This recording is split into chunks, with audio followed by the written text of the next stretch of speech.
बच्चों, कैसे हैं आप सभी। मैं आशा करती हूँ कि आप सभी अच्छे हैं और कुशल हैं। आज हम अपनी संस्कृत की कक्षा में हम अपनी व्याकरण का अपठित अबोधनम करेंगे, ठीक है। यानी कि हम आज अपना गद्यांश करेंगे संस्कृत का।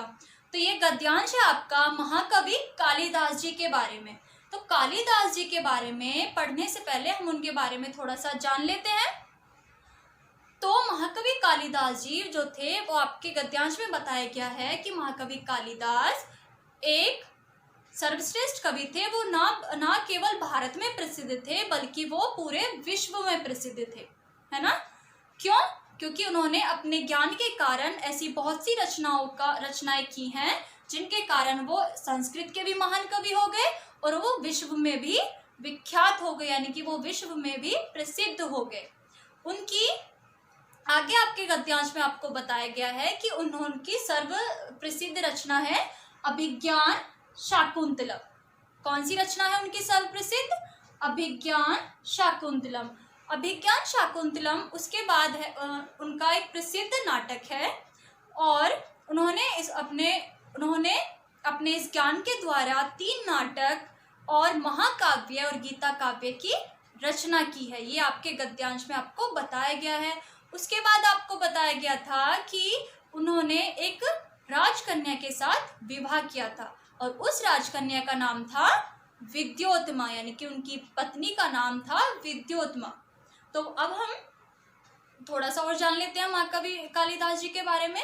तो महाकवि कालिदास जी, जैसा मैंने आपको बताया, वो अपने ज्ञान के सागर के कारण विश्व के सुप्रसिद्ध कवियों में से एक है, यानी कि उनकी जो श्रेणी कवियों की श्रेणी में वो सबसे प्रथम स्थान पर आते हैं। उन्होंने 3 नाटकों की रचना की थी। वो 3 नाटक हैं। सबसे पहला है आपका अभिज्ञान शाकुंतलम। अगर आपको बोर्ड नहीं दिख रहा है तो ये सिर्फ मैं आपको कालिदास जी का थोड़ा सा परिचय दे रही हूँ, आप सुन लीजिए। उनका सर्वश्रेष्ठ जो प्रसिद्ध नाटक है वो है अभिज्ञान शाकुंतलम। इसमें उन्होंने दुष्यंत और शकुंतला की प्रेम कथा का वर्णन किया है।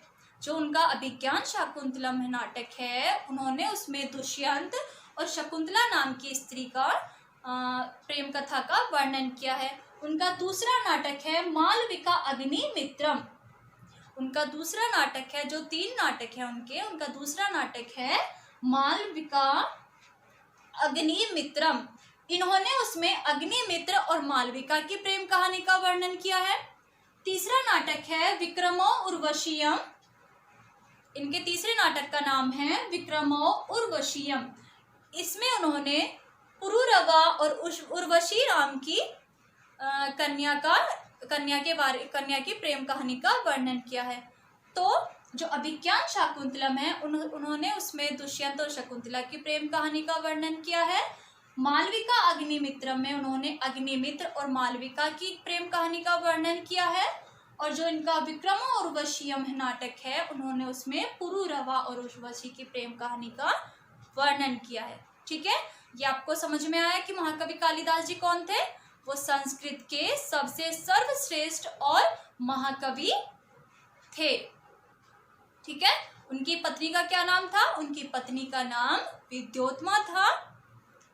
ठीक, अब हम अपना जो हमारे पुस्तक का गद्यांश है, अब हम उसको एक बार पढ़ लेते हैं। उसके बाद हम उसका थोड़ा सा अभ्यास कार्य करेंगे। ठीक है, आइए चलते हैं। एक बार हम आपकी पाठ्य पुस्तक से भी ये अपठित अबोधनम पढ़ लेते हैं। ठीक है, हम महाकवि कालिदास के बारे में मैं आपको बता ही चुकी हूँ और मैंने आपको इस अबोधन का जो ये गद्यांश है, मैंने आपको इसके बारे में भी बताया है। तो एक बार हम अपनी बुक से भी पढ़ लेते हैं। इसमें दे रखा है आपको, महाकवे कालिदासस्य नाम न केवलं भारते अपितु सर्वे विश्वे प्रसिद्धम अस्ति। ठीक है, इसका अर्थ है महाकवि कालिदास न केवल भारत में बल्कि पूरे विश्व में प्रसिद्ध हैं। ठीक है, अयम ही कविश्रेष्ठः महाकविः इति नामना सुप्रसिद्धः अस्ति। यह ना केवल कवि श्रेष्ठ के नाम से बल्कि महाकवि इस नाम से भी प्रसिद्ध हैं। अस्य सर्व प्रमुखा रचना, इनकी सबसे प्रमुख रचना कौन सी बताई थी मैंने आपको? अभिज्ञान शाकुंतलम है। ठीक है, जो इनकी सबसे प्रमुख रचना है वो इनका नाटक है, जो कौन सा है? अभिज्ञान शाकुंतलम। मैंने आपको बताया था कि अभिज्ञान शाकुंतलम में किसका वर्णन किया गया है। ठीक है, आगे देखते हैं। अन्येन त्रीणि नाटकानि, इन्होंने तीन नाटक जो मैंने आपको बताए थे अभी ब्लैक बोर्ड पर लिखकर कि इनके 3 नाटक कौन कौन से हैं। ठीक है, महाकाव्यानि गीता काव्यानि च लिखितानि, इन्होंने 3 नाटक महाकाव्य और गीता काव्य भी लिखा है।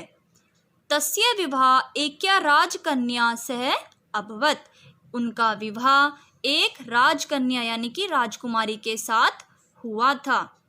कौन थी वो? मैंने क्या नाम बताया था राजकुमारी का? विद्योत्तमा। Very good. ठीक है, अब हमारा ये अपठित अबोधनम पूर्ण हो चुका है। अब हम इसका अभ्यास कार्य करते हैं, जो आपको एक पदेन उत्तरत, पूर्ण वाक्य, निर्देश अनुसारम और गद्यांश का समुचित शीर्षक पूछा। इसमें आपको 4 प्रश्न दिए गए हैं। तो चलिए अब हम इनके 4 प्रश्न करते हैं। अब हम आपके जो आपका अपठित अबोधन है वो पेज नंबर 106 पर हम उसे पढ़ चुके हैं, उसका हिंदी में अर्थ भी समझ चुके हैं। अब हम उसका अभ्यास कार्य कर लेते हैं। ठीक है, तो ये है आपका, इसमें आपको दे रखा है एक पदेन उत्तरत। इसमें आपका पहला प्रश्न है कालिदासः कुत्र प्रसिद्धः, तो कालिदास जी कहाँ प्रसिद्ध थे? पूरे विश्व में। तो आप इसके का में लिखेंगे विश्व। ठीक है, उसके बाद है ख, तस्य सर्व प्रमुखा रचना का आसीत, उनकी सबसे प्रमुख रचना क्या थी? कौन सी रचना थी? वेरी गुड, अभिज्ञान शाकुंतलम, जिसमें इसमें आएगा आपका अभिज्ञान शाकुंतलम।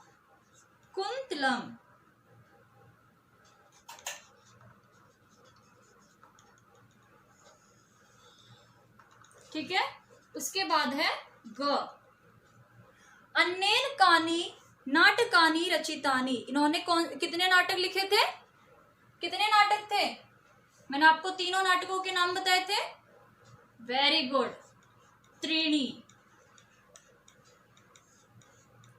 ठीक है, आपका एक पदेन पूर्ण हो चुका है। आप कर लेंगे ये। मैं एक बार फिर से रिपीट कर रही हूं। आपके का उत्तर है विश्व, खा का उत्तर है अभिज्ञान शाकुंतलम और गा में आएगा आपका त्रीणी। उसके बाद है आपका प्रश्न नंबर 2, जिसमें आपको पूर्ण वाक्य में उत्तर देना है। ठीक है,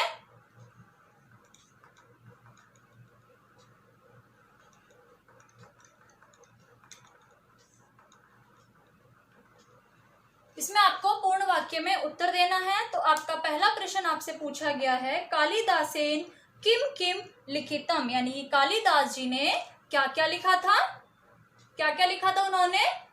तो आप इसका आंसर लिखेंगे कालिदासेन अन्येन त्रीणि नाटकानि महाकाव्यानि गीता काव्यानि च लिखितानि, उन्होंने 3 नाटक महाकाव्य गीता काव्य लिखे थे। ठीक है, प्रश्न नंबर 2 में आपसे पूछा है तस्य विवाह कया सह अभवत, उनका विवाह किसके साथ हुआ था? तो इसमें आप पूर्ण वाक्य में इस प्रकार लिखेंगे तस्य विवाह एक्या राजकन्या सह अभवत, यानी कि उनका विवाह एक राजकन्या के साथ हुआ था। कौन थी वो? विद्योत्तमा। Very good. उसके बाद है आपका प्रश्न नंबर 3। तो ये है आपका प्रश्न नंबर 3, जिसमें आपको करना है निर्देश अनुसारम उत्तरत, यानी निर्देशों के अनुसार उत्तर दीजिए। इसमें आपका क है सुप्रसिद्ध इत्यत्र कह उपसर्ग, यानी कि जो सुप्रसिद्ध है इसमें कौन सा उपसर्ग लगा हुआ है? इसमें लगा है आपका सु उपसर्ग। तो इसमें आप लिखेंगे सु। खा है आपका त्रीणि कस्य विशेषणम, तीन क्या विशेष है? नाटकानि, आप इसमें लिखेंगे नाटकानि। उसके बाद है आपका प्रश्न नंबर 4 जो आपका लास्ट प्रश्न है। अस्य गद्यांशस्य समुचितम शीर्षकम लिखत, यानी कि इस गद्यांश का उचित शीर्षक लिखिए। तो हमने गद्यांश किसके बारे में पढ़ा था? हमने गद्यांश? हमने गद्यांश पढ़ा था महाकवि कालिदास जी के बारे में। तो इसका शीर्षक क्या होगा? महाकविः कालिदासः। ठीक है, ये आपका पूर्ण हो चुका है। आप इसे अब अपनी बुक में कर लेंगे।